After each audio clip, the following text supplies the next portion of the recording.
Oluwaseyi Awoyomi Sheyi is a multifaceted artist born into a home of, I don't know if I make that.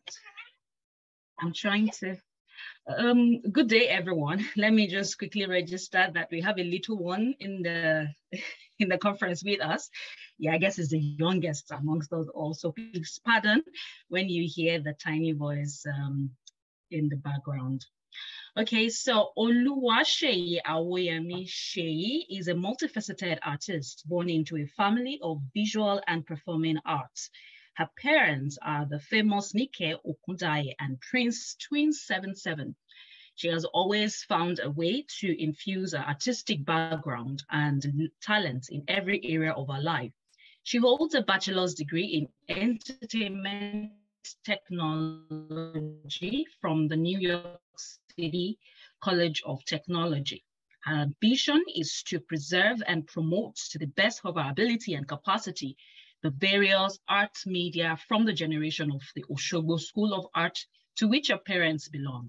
Sheyi has worked with reputable organizations such as the Harlem Needle Arts, Bring Back Our Girls, Black Philanthropy Network, NYS Assemblywomen Rodney's Bicot, Riverside Church, National Black Theater, Nike Art Gallery, and Brooklyn Art Council, New York City Corp artist. She will be speaking on Okobabami and Adire Tale. The next speaker that we have today on the last panel, which is, can we have the next speaker on, please?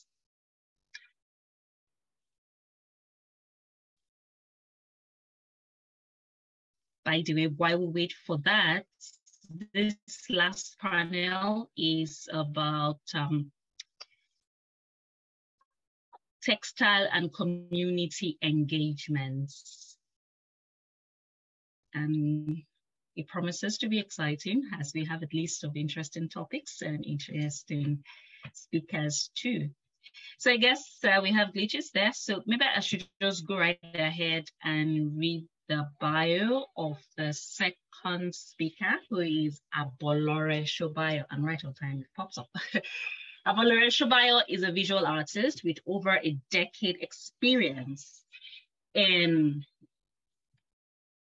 the culture and creative industry in Nigeria. His current interest is in the use of art as a tool to inspire positive change in marginalized communities through his tutorial classes, artist residencies, textile practices, and intercultural performances through multiple group shows and solo exhibitions. Abolore is also known for creating outfits with an Afrocentric feel. He has carved a niche market for his well-coutured clothing made from indigenous fabrics such as Adire, batik, and other selected African prints. Shobayo established the Jelosime Art Center and the Shobayo Abolore Art Foundation to engage minors and youth in creative spaces. So far, over 1,000 Nigerian children and students have benefited from his philanthropic programs. He will be speaking on exploring innovations in the designs of Adire textiles. And the next speaker is Uwana Notchery. Okay, so Uwana Notchery specializes in textiles at the University of Uyo. She teaches entrepreneurship courses and heads the textiles unit at the University of Cross River State. Umana is a British Council trained project manager, studio artist, and costume designer. As a carnival expert, she has designed costumes for more than a decade. She is a chief costumier for the leading band of the Carnival Calabar, the Passion 4 Band, the consultant on carnival costumes and cultural matters for Cross River State. Umana's interests include reinvention, recreation, and appropriation of Asian cultures, and exploring indigenous resources for fashion, costumes, and color pigments. The Mpobo monolith Ekpe masquerade, and Insibiri cultures. I really hope I did not murder these pronunciations too much. Pardon me. Cultures offer her inspirations to create textile designs for use in carnival costumes, fashion, and other contemporary purposes. She is a fellow of the Society of Nigerian Artists and chairman SNA, to mention a few. She will be speaking on creative synthesis and recreating the new form from the old. And moving on to the last, but definitely not the least, on this panel of textile and community engagement is none other than Ben Johnson Egbele. Ben Johnson Egbele is an art historian, businessman, and management consultant. He has worked in several establishments and schools. He served as general manager at the Nikkei Art Galleries and Workshops 2003 to 2018, coordinating the first major train-the-trainer workshop at the Nikkei Art Gallery Workshop Osogbo in 2007, sponsored by the United States Information Service, the Adara Women Textile Workshop at the Elegushi Palace. She coordinated the first two editions of the Go Women Go Textile Workshop at Abuja, sponsored by the British Council and the Nikkei Art Gallery in 2016 and 2017. He is a talented textile designer and adept in the history of adire making and practice. He will be speaking on traditional symbols of adire. And with this introduction, I will welcome us to the last, but definitely not the least of the panels that we have today. No wonder, I'll still ask Professor Laiwola if this was intentional to leave the best for the last, because this promises to wrap up today's event on a very, very beautiful note. My name is Azizat Shofunde, and I'll be the moderator for this panel. Once again, this panel is focused on textile and community engagement. Now, wondering, do we have Oluwaseyi Awoyomi on standby to take off? Just a minute, give us a few minutes to find her presentation, which is there. It's a beautiful one, I can assure you. Yeah, I am definitely looking forward to that. I am a visual and performing artist, the proprietress of She Arts, Cultures and Tours, Inc. Okay, and I have to increase the screen. Okay.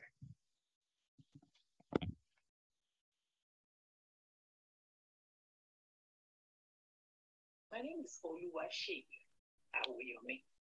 I am a visual and performing artist, the proprietress of She Arts, Cultures and Tours, Inc., and founder of Authority, Inc., which is a non-for-profit that uses art to build gap. It is such a privilege to be part of this conference today, telling Textile Tales among great men and women of great repute and creativity. And my tale before you today is titled Oko Babami. Adire is a traditional art form from Nigeria, simply meaning Adi. Are. Adire in English loosely translates to tie and dye, a resist technique that comes in different forms. It is popularly done by women in the Yoruba land in Nigeria. Adire production initially served as a subtle act of communicating resistance, but has grown through the years of production and development. Adire transformed into formidable art for fashionistas' expressions and communication in its unique language. Some iconic patterns of Adire include eti. Eti in English means ears, and eti in an Adire design warns against unhealthy rumors. There's another one titled Orimipe. Orimipe means I am wise. It is used when a woman feels unappreciated or underestimated. As years passed, the Adire artisans created more contemporary styles and motifs. Some popular forms of Adire are Adire Leko, which is cassava paste resist, Adire Oniko, which is raffia resist, Adire Liso, which is stone seed resist, Adire Labere, which is stitch resist. As years passed, the Adire artisans created more contemporary styles and motifs, also using candle wax, Adire Labela, which is wax resist. The motifs and designs are used to communicate the so-called unspoken language by the Nigerian women, especially the Yoruba women. It serves as an important means of social and political expression. Adire is biodegradable. It's biodegradable material. Adire is wearable. Growing up for me, I saw great and beautiful works by people like my father and most of the living late Oshobo artists. Their art was so magical and seemed to just appear out of nowhere. Artists were very protective of their craft and would go to any length to keep the process a secret or sacred. Many of the artists' children I grew up with hardly ever got to see their parents making art. I choose to share and take you on a metaphorical odyssey of the art of Adire, resist indigo dyed cloth technique. Now, let's meet the characters. I have the narrator of my tale. I have Eko Lafo. Lafo, also called white amala, is a Nigerian swallow made with cassava flour. Lafo is the resist medium used in the traditional Adire leko. Next character is Abela, which is candle wax. Candle wax plays a key role in the quality of the candle. Paraffin wax is also one of the most versatile and commonly used waxes used today as a resist medium in Adire labela making, which is called batik. The next character is Eluaro. It is made from the elu plant, the indigo plant, in the traditional dye for making Adire. Here goes the story. On the whiteboard it reads, today's workshop is on Adire. The artist is teaming, gathering everything she needs, prepping and staging the stations for my Adire workshop. First, she sets up the Adire leko station with cheese, the star, ekolafo, then chicken feather with broomstick, and all other ingredients needed for that station. Next up, the Adire labela station with melted wax and rubber cushion cut into shape for designing.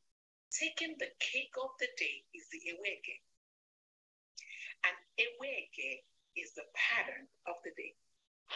Not knowing much about the other before this encounter, Abela and Ekolafo began staring at one another. Ekolafo asked, Abela, who are you? What do you do? And why are you here? Abela responds. She looks around to be sure that the questions were directed at her. Then she responded with a salty, sorry, are you talking to me?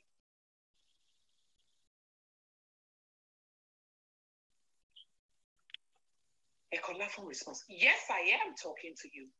Who else is new around here? Eluaro is the common factor here.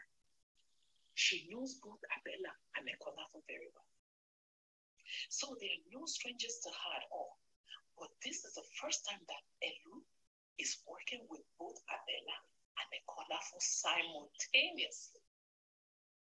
Elu and Ewege, the grandmother of Ekolafo, grew up in the same era, in the same neighborhood, meeting at the village market on market days. They grew up not knowing much about each other's unique talent and creativity, but had mutual respect for each other since their father's farm were both big. So they became closer as friends, but each kept their unique talent as a secret until the day they met at Iyalaro's compound. The artist began demonstrating. by taking the broomstick to do the outlines of the Adire square pattern. Then onto the chicken feather to draw the Ewege pattern on the piece of cloth. She stopped when finished with one row to allow for the echo to dry. Then she proceeded to the Adire Labella station. She takes her cone-shaped rubber foam and began to draw the Ewege pattern with the candle wax. Lafo, the grandchild of Ewege, met Abella in the city. They were not too fond of each other, as the rivalry between them began to grow more and more when the textile artists began to get more visibility. Ecolafo says, I am natural, organic, and local. I am edible and versatile too. It began to rain, and Lafo got wet and smudged all over the cloth. She began to cry. Abella is on the other hand, feeling sorry but not so sorry. Oh, laughing suddenly. What happened to your versatility now? You see, I don't move an inch. The rain don't bother me. If you want to know about me, better ask somebody. Ekolafu was livid. She sings, Abella show shoni. Owu alate ohun ateni. Elubo kan lo emi pelu reni. I will tell you who I am. Elu cannot do anything without me. In my father's farm, we have the biggest Elu collection, and we go far back. Elu needs me, and Elu cannot do without me. Abella responds, oh yeah? oh. As the sun begins to shine brighter and brighter, Abella begins to melt. What's going on with you? Ekolafu says, what happens to your pattern? Abella responds and begins to cry profusely because she melted away. Why did the sun have to come up so hard, so suddenly? The sun had me fooled. Now I'm all melted. And Luaro responds, enough already. You each bring something unique to the table and should appreciate each other's uniqueness. Our differences should not divide us, but rather make us a fascinating mix. We should not see ourselves and think of competition. Instead, we should embrace each other's talent and collaborate. Since one tree cannot make a forest. You didn't know much about each other since you were both worlds apart. The world that was once world apart is now a global village. Ekolafu, you listen here, and you listen up. Oko Babare, your father's farm, used to be the biggest because you were yet to see Oko Babare Lumiro. You were yet to see someone else's farm. Most artists and creators around me growing up created their work quietly behind closed doors with the notion of not wanting to share their only meal ticket.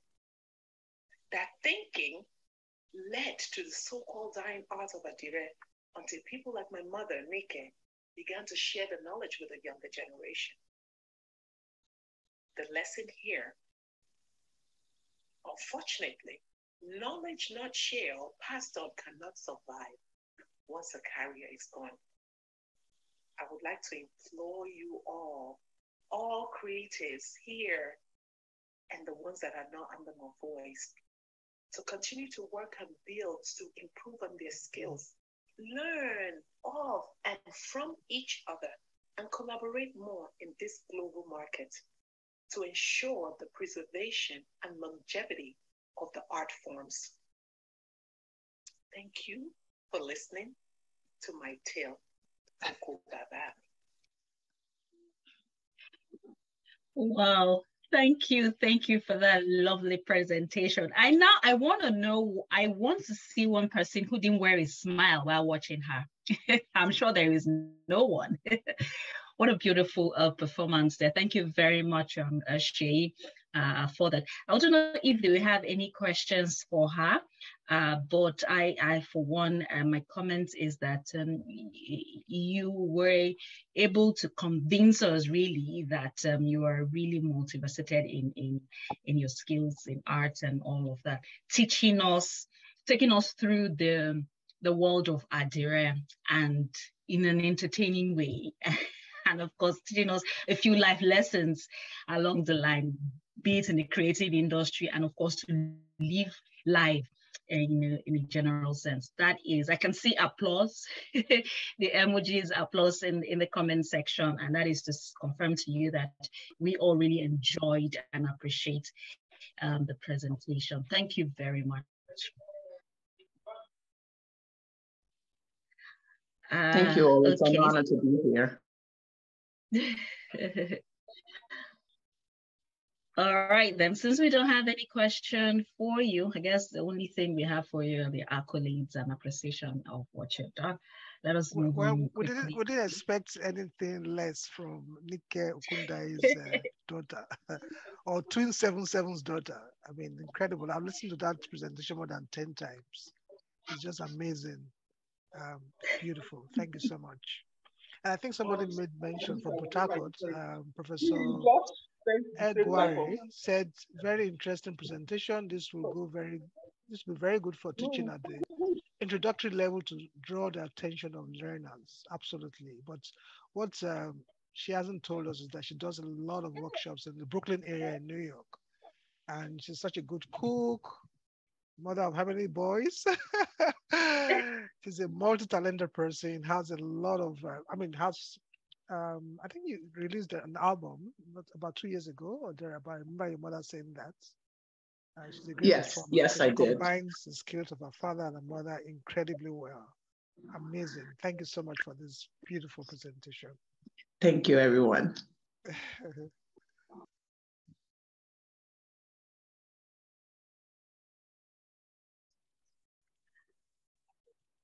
Okay, so without much ado, let us move on to the next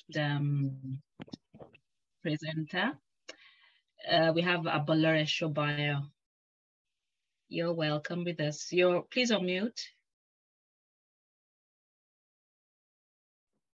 Hello, good evening. Good evening, you're welcome. Well, I must say that I'm honored to be in the midst of this great minds. I would like to applaud the effort of Professor Pejolaiwola for our efforts, starting from the research period and up onto this. Well done very much, Ma. I observed that you were busy eating in one of the presentations. Yes, I was like, hungry.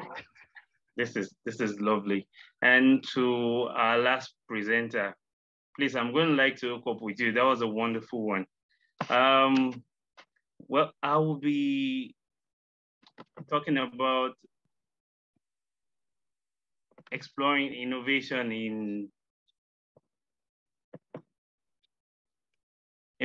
in design of Adire.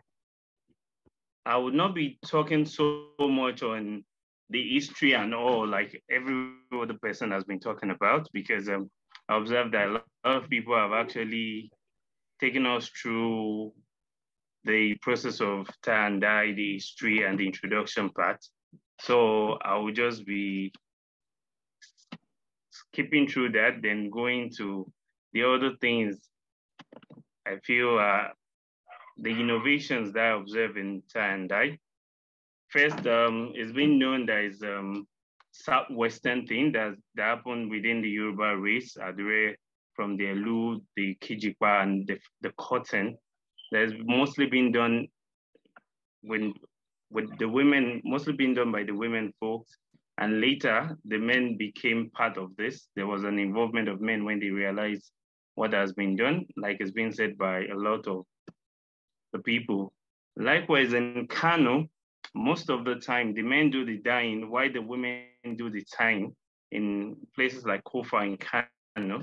And in the 60s, There's the availability of chemicals from Europe that give the bed to color, that it moved from the indigo colors to having multiple colors that will be used on this beautiful fabrics that we see and we display and we wear around the world with pride and joy. So a lot of factors have actually influenced the innovation on tie and dye. One of which is the Western education, because usually the fact that there's always a family trade and it's being passed on from generation to generation. And with Western education, Adire becomes something that we learn in school and in some other makeshift centers. The introduction of foreign religion, some people who have started the trade of Adire earlier would actually quote some SFR and would actually refer to some of the things from divinity. And with that, with the influence of religion, some influence from other cultures, some other culture to have their Adire designs in their own culture, and they've been able to take on some influence. And the use of technology and all. So for me, one of the major one I'll be talking about today is Adire being an art form. Adire being an art form has inspired a lot of artists, has drawn inspiration from Adire going forward. One of it is the Reimagine exhibition by Professor Pejo Olaiwola, which was being done. And for me, I created my works on Adire, which have an Adire feel. Like this work is called Endangered Species, which talk about peace, global peace. And this other one that talks about expiry date, which we've been able to place two colors of Adire side by side, and where we explore the death and living.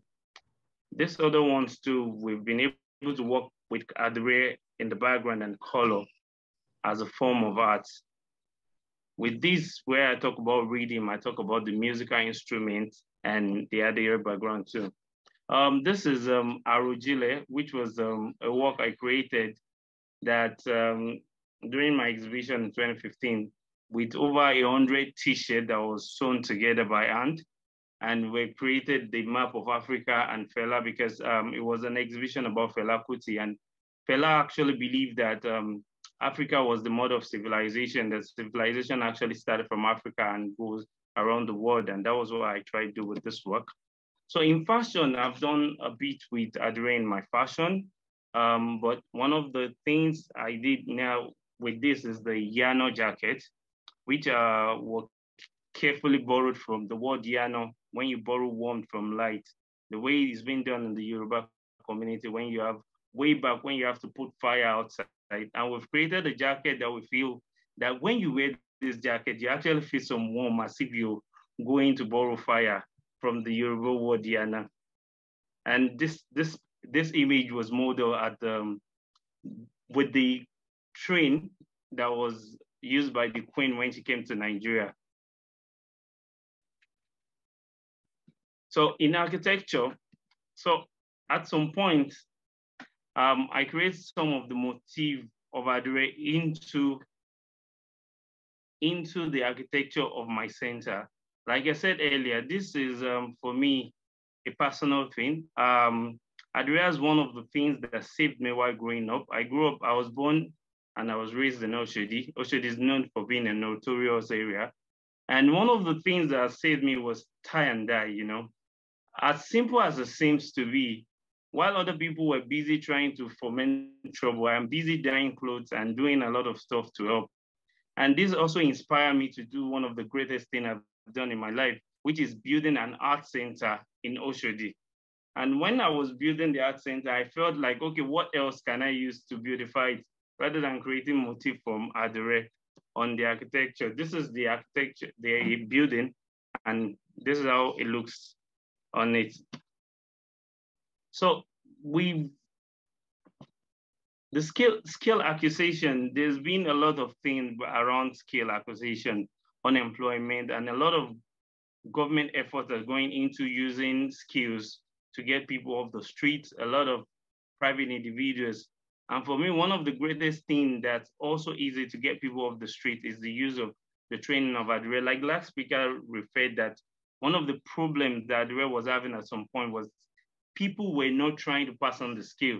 So in passing on the skill and elevating poverty, we do a lot of projects. This is called Born Through Way. This was in around 2011 or thereabout, where we have youths constantly coming around. We teach them tie and dye, and we take them through the process. And this is one of the projects I also love. Time to time, I go to Under the Bridge Oshodi to train the area boys that's being called area boys, to teach them on adire, teach them on printing on fabric and some other art forms, to also use it as a tool to get them off the streets. This is some of the finished products. This was like 2 years ago. And on one of my numerous residencies in Thailand, Phuket, I was at the United World College, and we also had a workshop on adire to train the kids. This is the work going on, and this is some of the finished products. So in conclusion, whether the old or the new ways of adire would always thrive on the global scale. And adire has gone beyond the fact that we just make clothes. Adire has also been something that is being involved in clothing, in creation of bags. And you see a lot of people doing a lot of stuff online. Adire has created employment for millions of people across, not just Nigeria, across the globe. A lot of Nigerian youth now survive on the use of adire. And this is a very, very, very interesting tradition. We can never go bad when we go back to our traditions and culture. And this part of our culture is one that is very, very significant. The beauty is astonishing, and it's something that is going across the globe. Thank you very much for having me, and thank you for your attention. Thank you very much for that, for the works that you do, and of course for the compilation that you just presented to us. On behalf of a lot of people, I'm sure I'm appreciating you for that. However, let's see if other people have things to say. Well, while we wait for that, I want to quickly touch on something. When you were presenting, there was a particular image that popped up. I guess it is the image of the building, and is it the foundation? I think I missed it a bit there. I saw something. I know the entire thing is about creativity, but there's another thing that caught my attention. Is it the top of the generating set that you mounted on the roof? Or is it me just imagining that creativity could be that wild? Am I right? Well, that is not the top of a generator. That's actually the top of the Paragon buses. The buses. Yeah, because what we did was yes. I should have known, because the top of the generating set wouldn't have been as big as that, but that is really, really amazing. And the works at the Oshodi underneath the bridge, that is also good to know. It's quite relieving to also know that activities like this are going on. And of course, I noted when you said area boys, if they agreed to be referred to as area boys. How often do you do this, like the training to these street urchins? Well, the training is actually called Street College, where we go to the street to teach kids. We go there like every 3 or 4 months, depending on availability of funds in the foundation. That's actually what pushes us to go there. We take the college to them on the street, because they won't come to the college, and we take it to them. So hopefully we'll be doing some outreach in October too. We'll be going to different locations where we'll be teaching kids some form of art. Would you like to share some of this location, or is it just restricted to invited? No. Well, we'll be going to Mushin, Idioro, and also Oshodi. So, but what we can do is maybe after this workshop, we can hook up, and we're open to volunteers. We're open to people who are willing to support and be part of it. It's a collective work. Oh, okay. All right. Okay, let the comments not only come from me. I see some here saying, amazing work, Shobayo, so much community engagement. Yes, I totally agree. Amazing works you're doing. Thank you for your charity works. I also see lovely presentation, lovely story. I especially like the fact that this took you out to the street and you're using it to take others out too. Yes, that's absolutely correct. It is because of your background that you're inspired to do this. Well done, and more accolades coming in for you. And someone here is saying, okay, Umana Notchery, our next speaker actually is saying, I'm clapping hand for you. That's also to appreciate you. Thank you very much for your comment, and thank you very much, Adebayo Shobaya, for that presentation, and of course, for the works that you do. Okay, that should take us to the next speaker. If we don't have questions and have just comments. Okay, that's confirmed. I guess we're all good. So we can move on to the next speaker, Umana Notchery. Okay. So I'll get the video out and just to make a short comment on Shobaya's presentation, and to tell everyone here that anytime you come into Lagos, you should try to visit the center. It's a young center, but they've done incredibly wonderful workshops and work with young people. So over to Umana. Hi everyone, my name is Umana Notchery from the University of Cross River State in Calabar, South Nigeria. I am very happy to be here to present my textile tale that I have titled Creative Synthesis, Recreating the Old from the New. There is something about textiles that just gets me very excited. I want to do many things with it. I want to decorate it, I want to fashion it, I want to create something visually pleasing. I want to use it to tell stories of culture and my environment. I like to, communicate meaning using textile. So I am really happy to be here to tell this textile tale.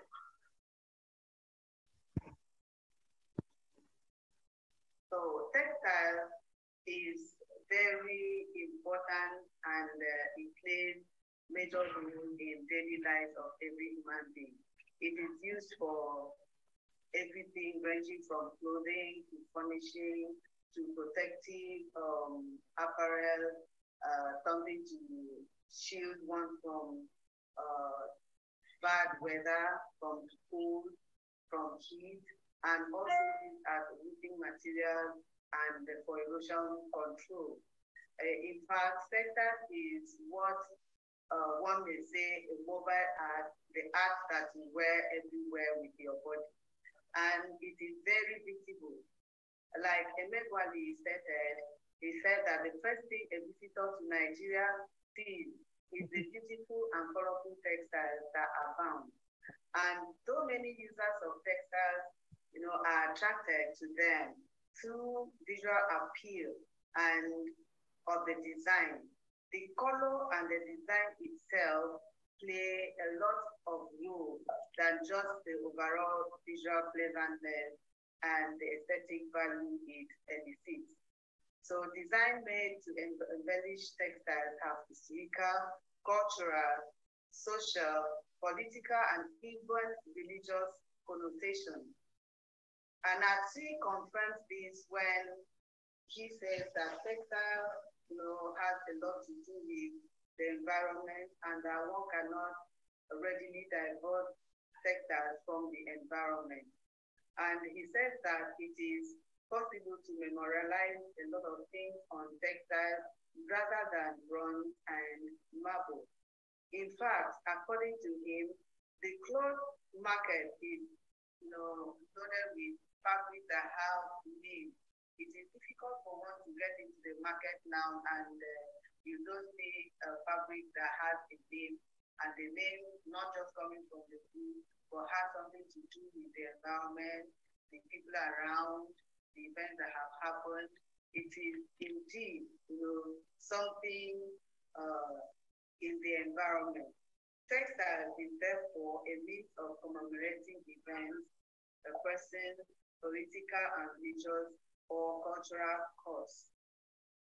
Creative synthesis and recreating the new from the old has to do with taking that which already exists and creating something new, something completely new, using another technique or a combination of various techniques, which may or may not relate with the technique that was used in producing the former. The newly created can therefore serve more contemporary everyday needs, which the former may not have been capable of doing. So in the context of this presentation, creative synthesis and creating the new from the old refers to the use of images of the monolith of Cross River State, south of Nigeria, and then the ideograph for textile design. The work finds a basis on the theory of artistic synthesis and Langer's aesthetic theory, which upholds the uniting of different art forms into an artistic whole that aesthetically organizes man's material and spiritual environment. The artistic synthesis, according to Makarov, has a comprehensive emotional effect on a person, appealing to all his senses, with the concepts having, great social and educational possibilities. In artistic synthesis, each of the arts involved need not be the same. One form may dominate completely, or a quality inherent in one of the arts may acquire greater role, as it is in this presentation, where textile assumes a principal role, only drawing inspiration from the artistic story monolith culture and the iconography for use as textile surface decoration. So I'd like to show photos of the stone monolith, which culturally have different significances. The stone of agriculture, which is responsible for good harvest, the talapida being the stone that foresaw the Nigerian Civil War in 1967. We also have the deity of family coexistence, which is responsible for family relationships and peace and settlements. So each monolith had specific, cultural rules in the communal lives of the people of the Ejagam society. Here are also selected infinity writing, for use in this presentation. So a brief background of the monoliths will help us understand these studies better. So these monoliths are age-old culture of stone carvings, which existed in the Ejagam-speaking Ikon province of Cross River State in the 18th century. And some researchers say it dates back to 4,500 BC, and they are known as Akwanshi, Atal, and Laptar. Each of these figures measure 2 to 4 feet, though the largest of them is about 6 feet, and they are concentrated in circles, showing where some activities in the past took place. So these cultural resources offer inspiration for textile design. For over 2 decades, I have worked with assorted textiles, decorating them, dyeing, printing, weaving, fashioning, making patchwork, and generally, creating art with textiles. I love telling stories about culture, religion, politics, and stories generally about my environment with the design.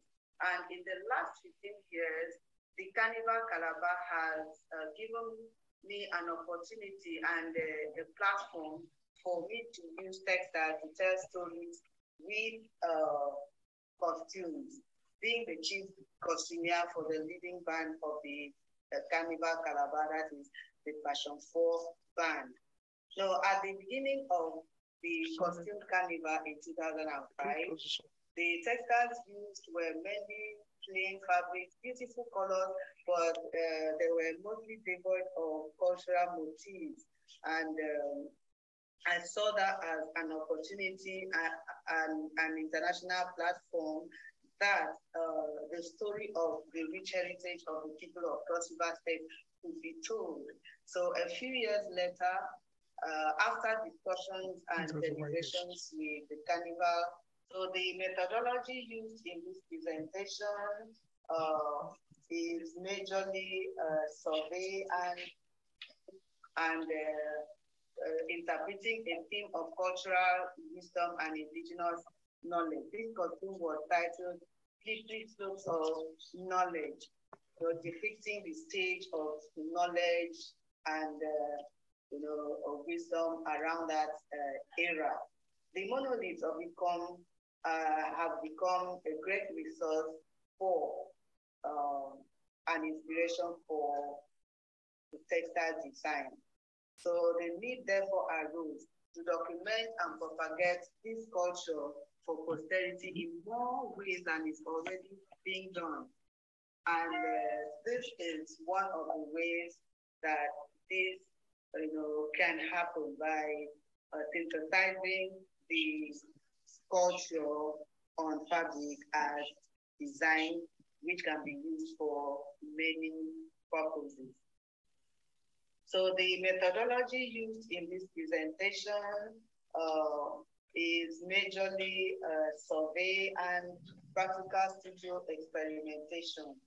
And this has employed the weaving techniques, tie and dye, batik, wax resist, screen printing. The next slide shows a design derived from the monolith culture in combination with the symbols. This design is titled Ikon Akwabe, meaning Conference of the Gods. It is derived from a myth of the Ejagan people who say that the wisdom to live communally and to cure the disease, the wisdom that the native doctor knows which herb, can cure what disease, comes from a meeting where the Showa Eto, that's the king monolith, convenes a meeting in this metaphysical realm with the elders of the community and the ancestors, where all this knowledge is given out, as to mortals to help their communal living. So that design was derived from that. And this is an application of that design, which shows an everyday use as male wear and for carnival costumes.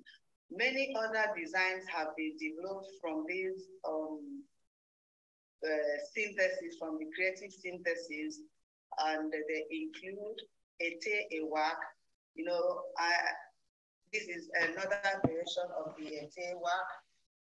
These designs are named, in the local language of the Ejagan people, the Efo people, and the Ibibio people.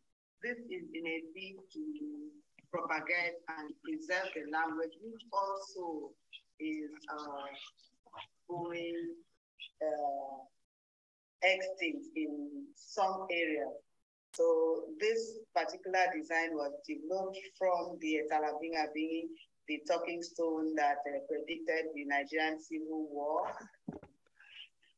Another variation of the Talabingabingi, the Eyebetem was developed from the following monoliths. Some of the monoliths at sites are fallen because of erosion and age and the environmental circumstances. So some of them are falling. Nevertheless, there also are resources for design creation. So these are some other designs that have been developed from these cultures. There are quite many, so I'm a little fast in showing them.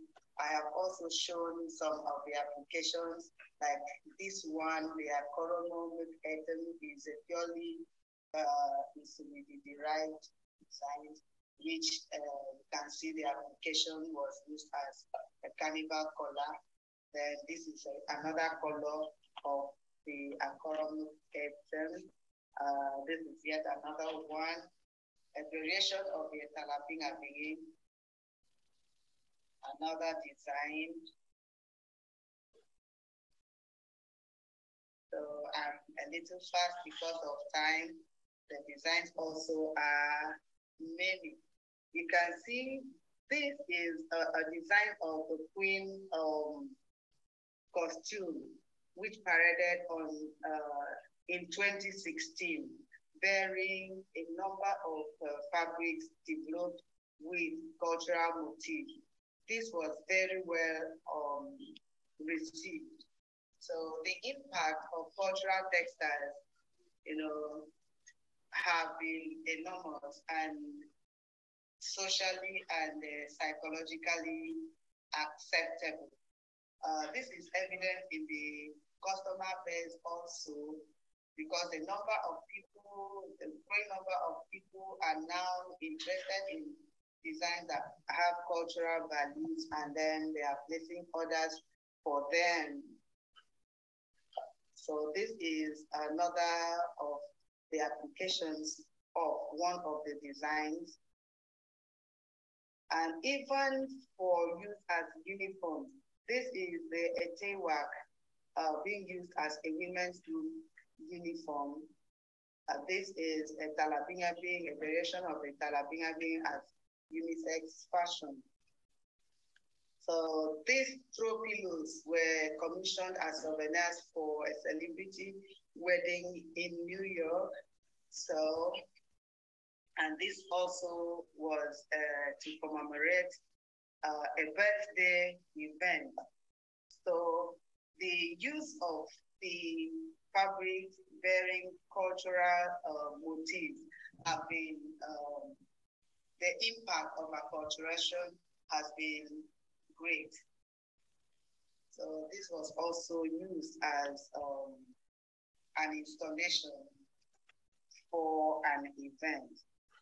So in conclusion, I'd like to say that this work on creative synthesis, reveals the extent to which indigenous materials and resources can complement contemporary materials and uses in the production of decoration of textiles, bringing to world view the income monoliths and other cultural resources from Cross River State. The fabric designs also serve as a means of identity for the Cross River State when used in other states and other countries. I remember in 2015, I wore a dress printed with the signs. I wore it to the British Museum, and somebody walked up to me and asked if I was from Africa and from the southeast of Nigeria, and was very happy because he could recognize the symbols and knew much about the symbols. So it is a means of identity. So creative synthesis, creating the new from the old, creative synthesis, creating the new from the old, creates a basis for developing more culturally oriented textiles, and also brings to the fore the need and relevance and even the possibility of using these textiles as documentary textiles for wear, for furnishing, costumes, and many other uses.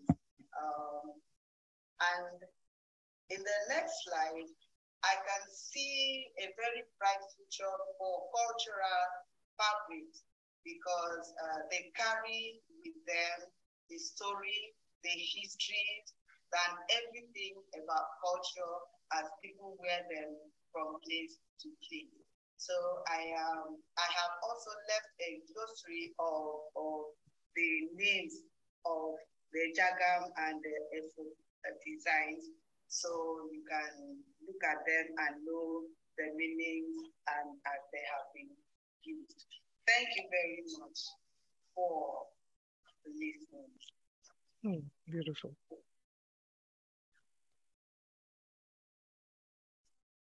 Thank you. And bye. I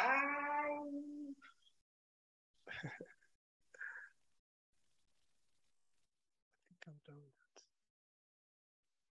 I think that.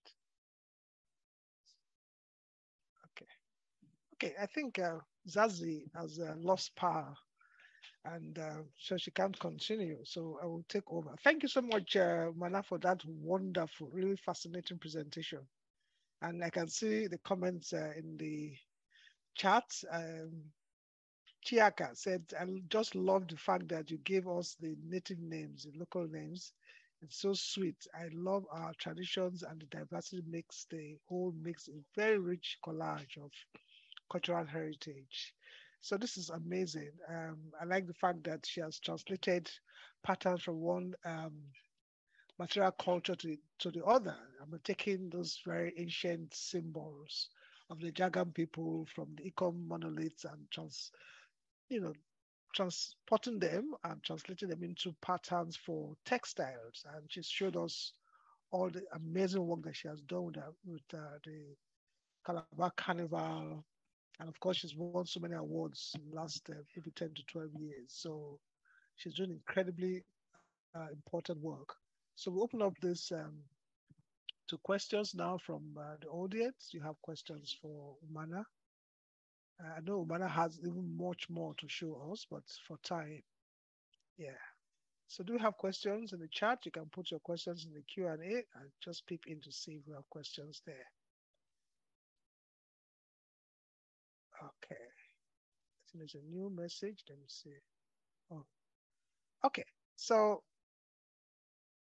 we'll probably go on to the last presentation, and it's live. Okay, it's going to be a live presentation from Ben Igbele. I'm sure we'll enjoy this as well. Okay, so Ben, you have the floor.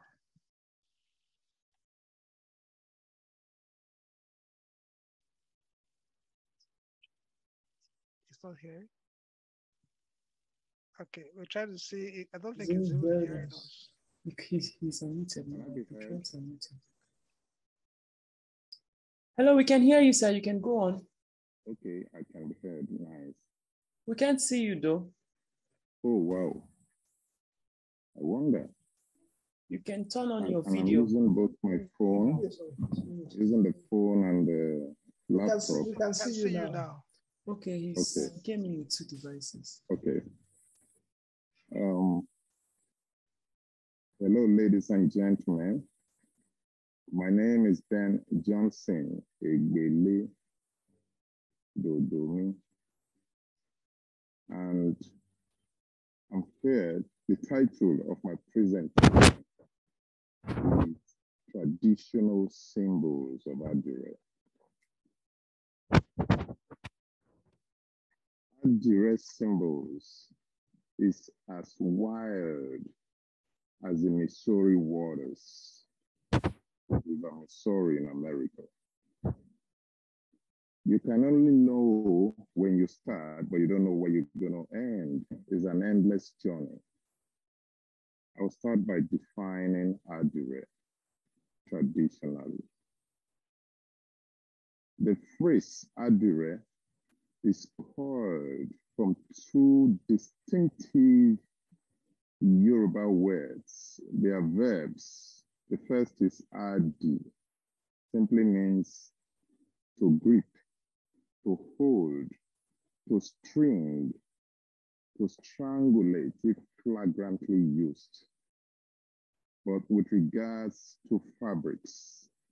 Then the second is re, to immerse, to soak, to sink, to dip into a solution. And the solution here is indigo dye. This is an art of a people, culturally gifted people emanating from the present-day southwestern region of Nigeria. Another distinctive thing about these symbols is that it enjoys an undetachable affinity with the Yoruba belief system. They are tied to the voice, the verses of Ifa or Romila, the voice of Olodumare. That is how it stands. And they are made up of tiny clusters of motifs grouped into blocks, assembled asymmetrically in a large space to create series. You have a whole lot of series in the Adire world. You have the Orimikwe series. You have the Badondon. You have Ashawotolo Mecca. You have Ashiri Aladire Kintu. You have a Loba Ibadan. You have a low-con design, so low-con series. And you also have blocks of designs that are in the form or that comes in this form. You have Alangba Berekete, the fat, healthy lizard. You have Gangan, the talking drum, that is our megaphone, and the Dan days.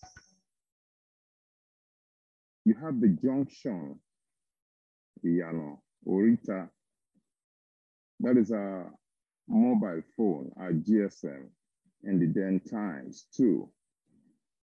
You have a whole lot. You have Igioda, that is the tree that is planted in the marketplace. It's a culture that every market in the Yoruba region must have a tree, a sales tree. And if the tree is doing well, then the market is going to be healthy. There'll be lots of profit. The more fruits the tree bears, the more profits you're likely to encounter once you are a trader in that market. You also have the Olokoto design. The Okoto design, rather, which is called Olokoto. The Okoto design reflects the circle of life. I wouldn't know which one, but I can show a slide of what Okoto looks like. I don't know if it appears here now, so my webcam is now on. It looks like it appears here. Okay. I think it appears here. Yes. So my phone is doing the magic. So you can see this Okoto design. I had to draw this myself because what I printed out wasn't bright enough. It's not legible enough for optical appreciation. So I have to draw this myself. You can see that it's a coil that drips from the middle and it keeps winding on and on. It is turgid from the core center, and as it expands, there is a relaxation. Okoto reminds you of the life pattern of a human being.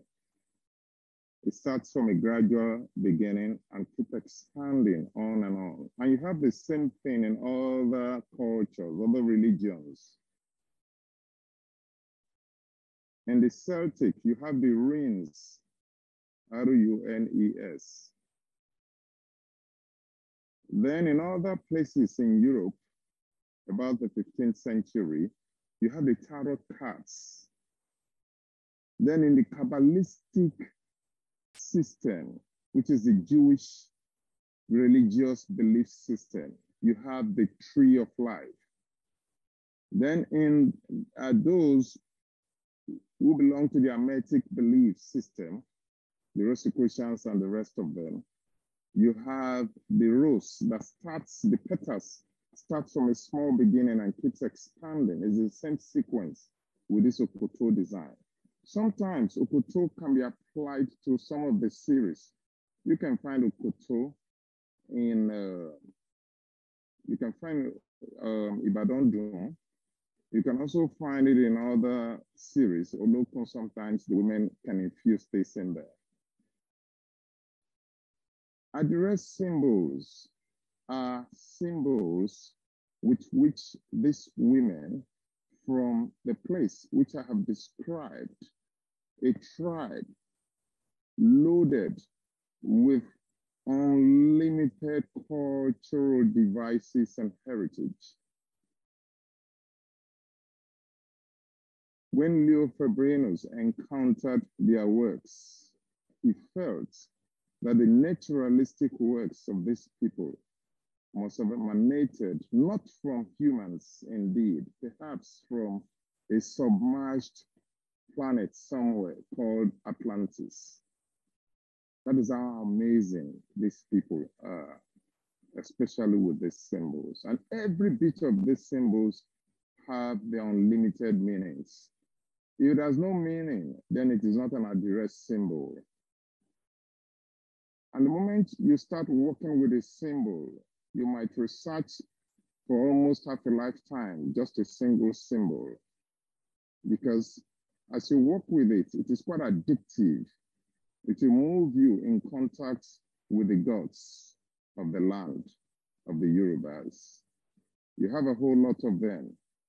You have Shango. There is even a series called Oloko Oni Shango. Shango is the god of thunder that strikes from the wild wind. You have Ogun, the lord of the crossroads. You have Oya, you have Yemoja, you have Obatala, Orishala. You have Eshu, the regent of all the gods. You have Orunmila, whose presence can only be felt, but can't be represented, unlike others. You have Oshun, the mother of the indigo dye, the mother of this thing I'm discussing today. That is a discussion for another day. How Oshun brought tie and dye into Yoruba land. Back to the tribe known for exquisite creative textile pieces, sculptures, and a whole lot of crafts. They founded their capital in a place called Ile-Ife. And that is the reason for this Okoto design. That life, the average Yoruba traditional man believes that life starts from Ile-Ife and expands on and on. That Ile-Ife is a cradle of Black civilization. From my research, I believe so strongly that Yoruba belief system is one of the most comprehensive religious systems in the world. You have channels into a whole lot of areas. Okoto design expresses the birth of a child. It's a tradition in Yoruba land in those days that when they give birth to a child, they cut off the placenta that links the umbilical cord of the child to the mother. They cut it off. They take it to a turgid ground, to a fertile ground. And they bury it there, they plant it there. They just bury it there and plant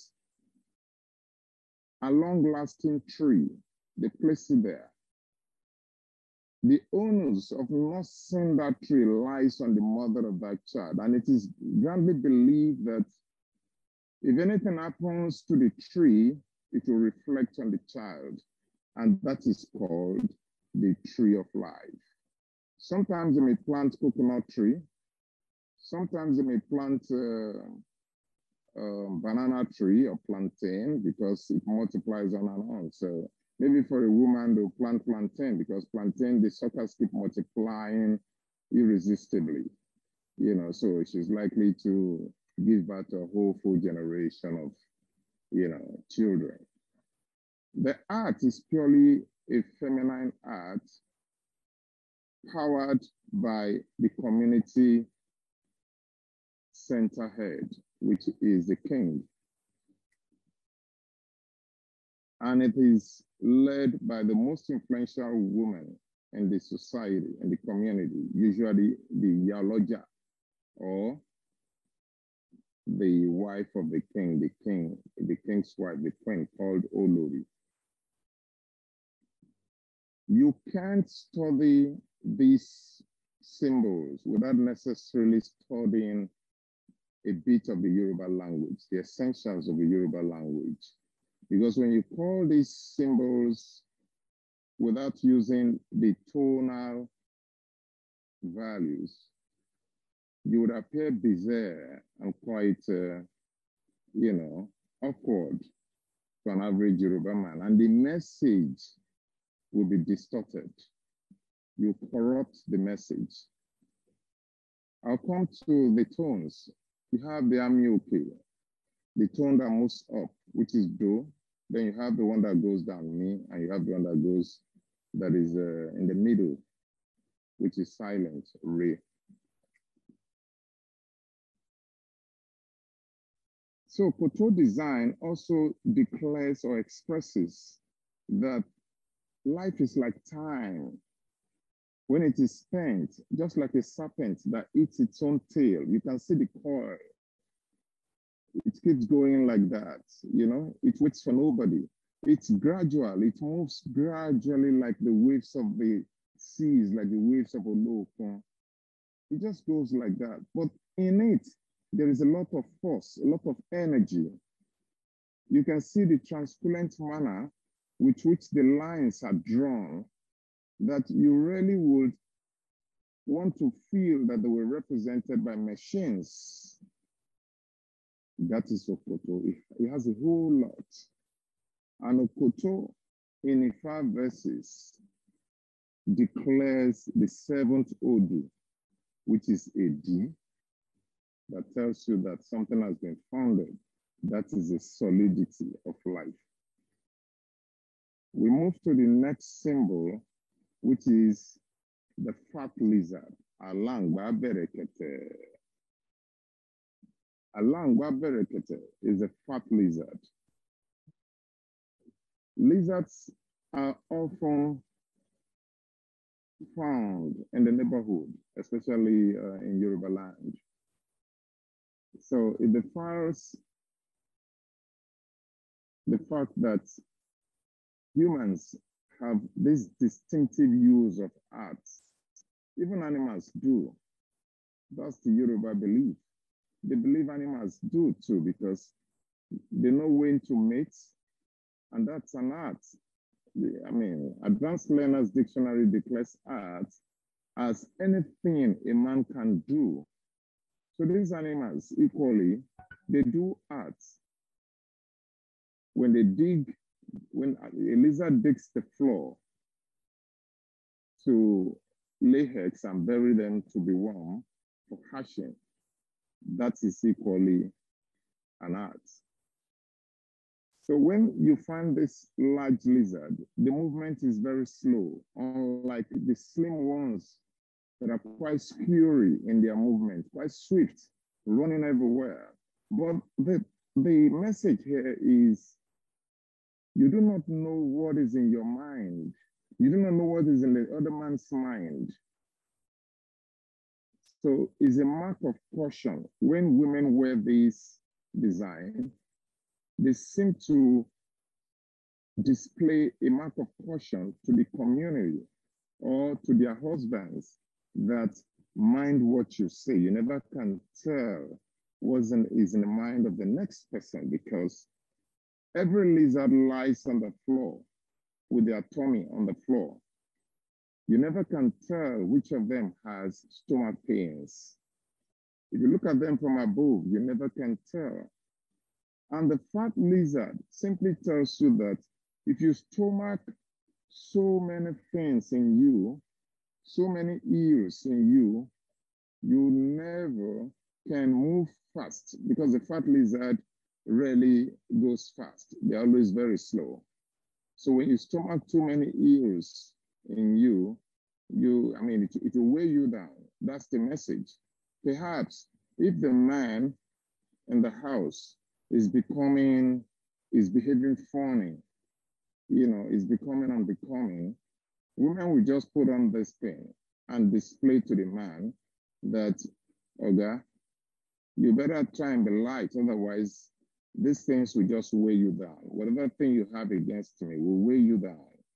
So they send messages of various types, but the basics are the ones I'm here to relate. But I may not have time to say it all. Let's move next to Orimipe. Orimipe's series has to do with an event that happened whilst these women were doing their works. Like I said, Adire is quite addictive. They are so addictive that if you come in contact with these symbols, you can only know the beginning of that contact. You may not know what way you would go with it. There are people who had come to Yoruba land in contact with the arts of these people, especially the symbols, and they spend the whole lifetime there. I am not a Yoruba man by lineage of blood, but I'm a Yoruba man by birth because I was born in Lagos in a Yoruba land. And every time I tried to get out of this environment, I realized that the more I tried, the less successful I am. And I realized that anytime I'm talking about these things, it's like selling ice block to Eskimos. It's like placing fish in the ocean. So, back to Orimipe's series. There was an event in the life of an Aladire.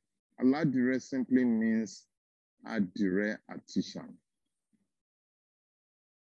My composition on this, my papers on this, will tell a whole lot, which I would submit after the conference because it requires a whole lot of work. It's not something I can rush, like drinking water in my room.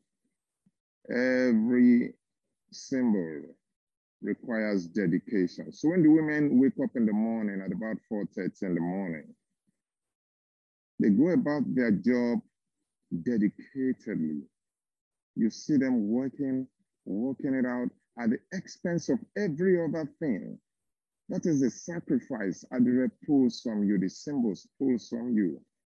And it gives you this latent joy, this sublimity that you perhaps may not find elsewhere. The velvety with the lines. Unlike, the tools are locally derived from natural objects, natural materials. The painting is done with chicken feathers. And not just chicken feathers, but peculiar ones that are hung under the armpits, the feather pits of these chickens. When you pull the left one will draw curvatures clockwise, while the right will draw curvatures anti-clockwise. Then the broomsticks are used for drawing straight lines. Then they have also the knife from the blacksmiths. They use in erasing errors. Perhaps you have too much cassava paste on the fabric. don't need to rub it off. You just use the knife, a specially built knife, a customized knife to pull it out without stress. So when this woman kept on working from morning, the husband went out to work. Then the occupation is usually, perhaps they're into some crafts, hunting, fishing, farming, basically. You can find blacksmiths and all that, you know. So when the man comes back in the evening, the man came back in the evening, his food was not ready.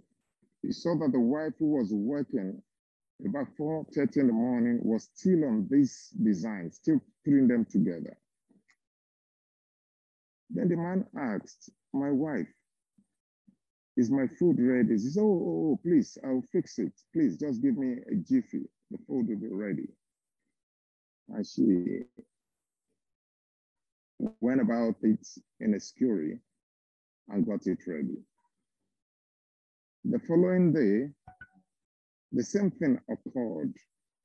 It went on and on like that.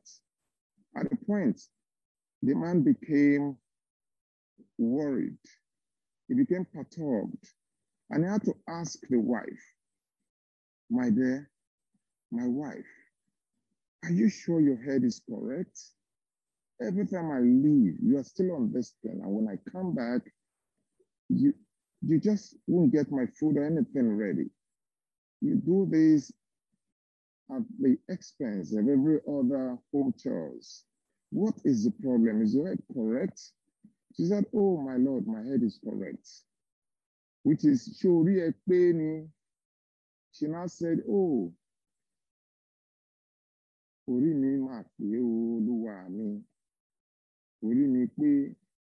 so that is how they came about this series called Orimekwe series. Some Aladires will tell you it involves about 24 blocks to fill up the spaces of the large space of the fabric. While some would say it requires about 26 blocks. So whatever blocks they are, the designs, they seem to give you the same universal appeal anywhere you take them to. And basically, they are true to type. You just can't take them from the women who are doing them. Then we have the gong-gong. Usually,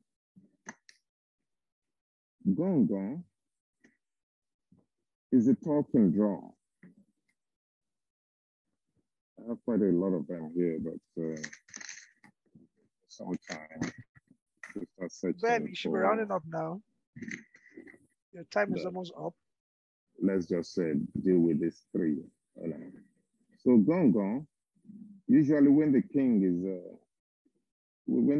is on his throne and a visitor comes in, the drummer is often placed. There are some drummers outside the king's palace. So the drummer would hit the drum, is a talking drum. It will hit the drum and say, oh, my Lord, you have a visitor outside by name so. Can he come in?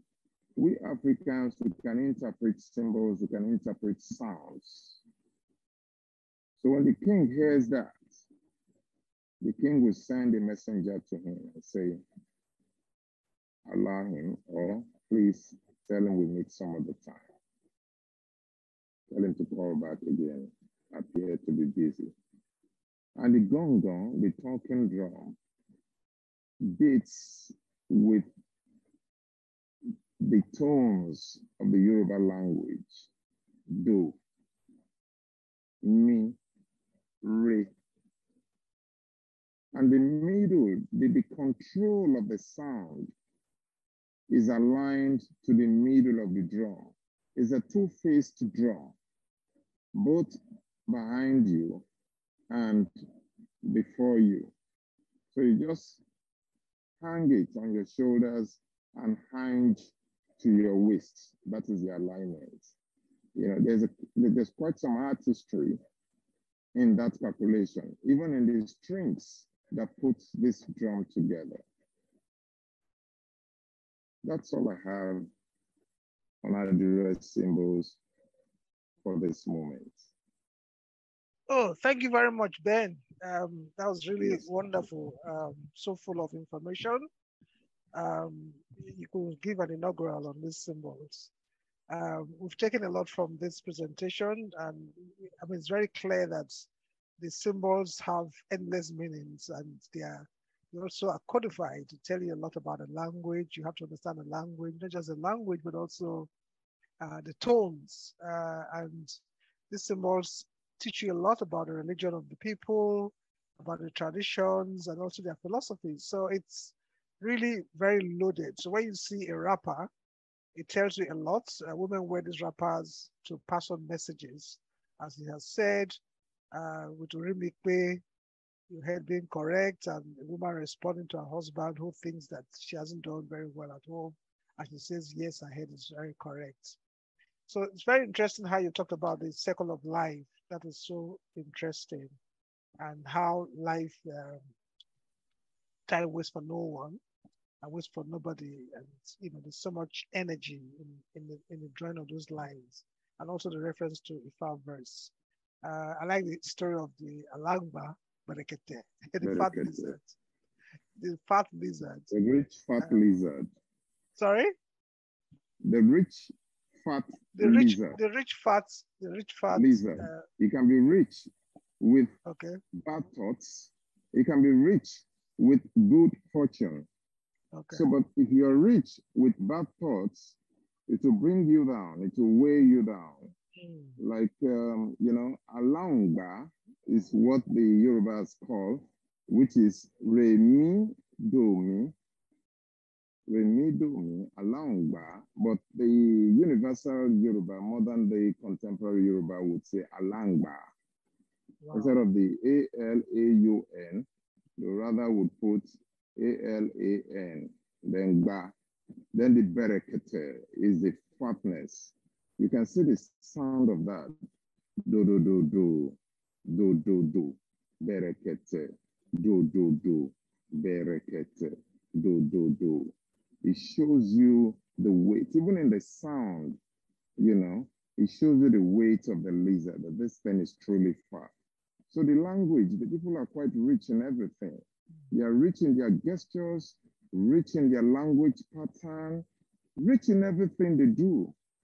In their reception of people, they are quite dramatic. And Adire does not just come.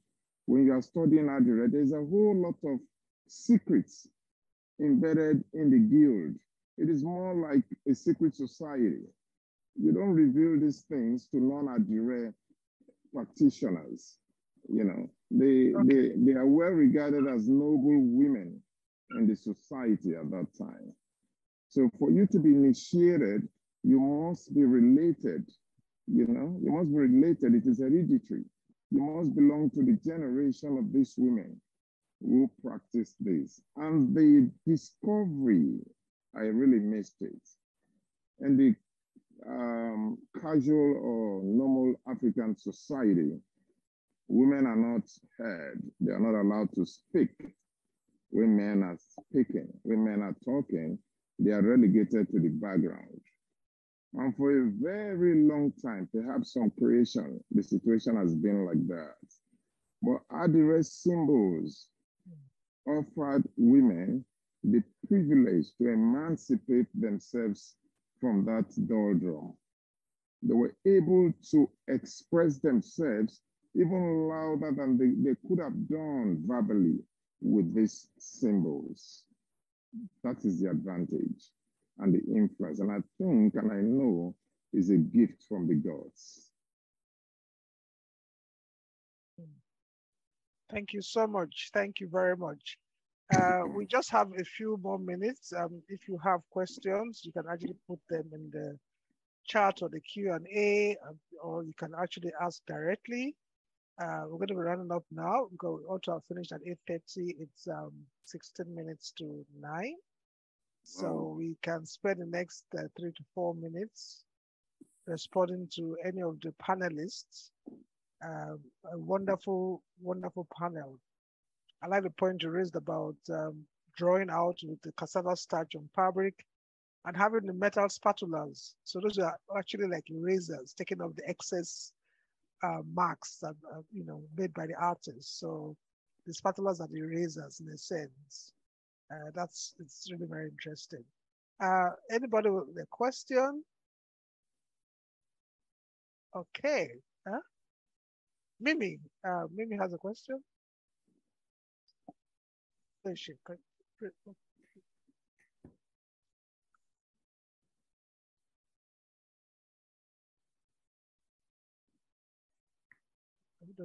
Mimi. I heard you. Okay, I can hear you. Okay, I was just commenting. I couldn't see Ben at all. And he had so many interesting things to say. I couldn't see the slides.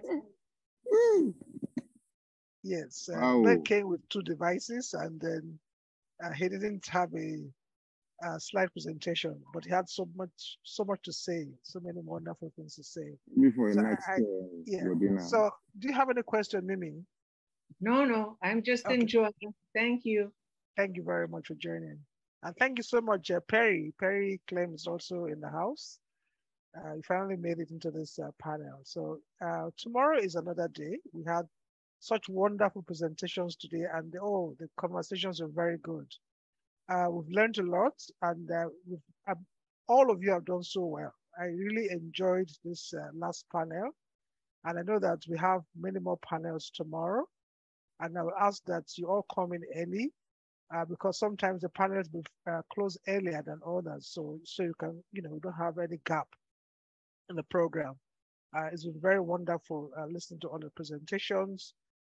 We thank the British Council for making this possible by giving support for this conference. And we have people from all over, from the whole of Nigeria and from different parts of the world. It's been really very exciting and really very wonderful. It's an opportunity for people to network and share ideas with other people in the same field.